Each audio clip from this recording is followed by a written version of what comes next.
ప్రతి కాన్స్టిట్యున్సీలో ప్రతి ఎమ్మెల్యే వాళ్ళ ఆ నియోజకవర్గం యొక్క ప్రజల బాగోగులు చూడడానికి ఒక పిఏ కానీ లేకుంటే డైరెక్ట్గా ఆ ఎమ్మెల్యే వచ్చి కూడా ఒక 6 నెలల 1 ఇయర్కి ఒకసారి గ్రామాలను కానీ అతని నియోజకవర్గాన్ని కానీ సందర్శిస్తుంటాడు.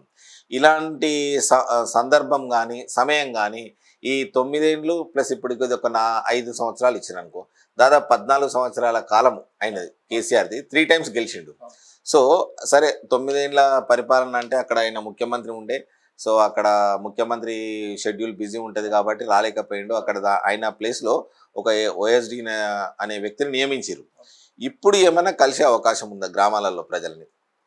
అసలు కేసీఆర్ అనేటువంటి వ్యక్తి గజ్వెల్కి రాడు అని చెప్పేసి గజ్వెల్లో ఉన్నటువంటి ప్రజలకు చాలా క్లియర్ కట్ గా అర్థమైందన్న.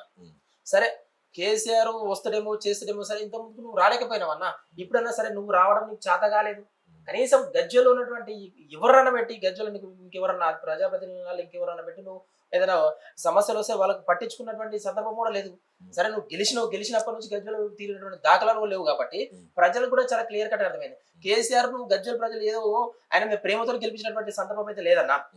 ఆయన మీద ప్రేమతో గెలిపించిన మద్యం ఏరులే పారింది. ఇలా ఒక ఓటుకు 2000 3000 ఇలా డబ్బులు ఇచ్చి గెలిచింది కేసీఆర్. అంత ఈజీగా కేసీఆర్ గెలిచినటువంటి పరిస్థితి అయితే లేదు. ఆయన ఏం చేసినప్పుడు కూడా గజ్వెల్ ప్రజలకైతే వస్తాడు, కేసీఆర్ వస్తాడు, మా గజ్వెల్కి వస్తాడు, మా ప్రజల కష్టాలు పట్టించుకుంటూ మమ్మల్ని ఆదుకున్నటువంటి ఆలోచన అయితే గజ్వెల్ ప్రజలు పూర్తిగా కేసీఆర్ విశ్వాసం అనేది పూర్తిగా కోల్పోవడం జరిగింది.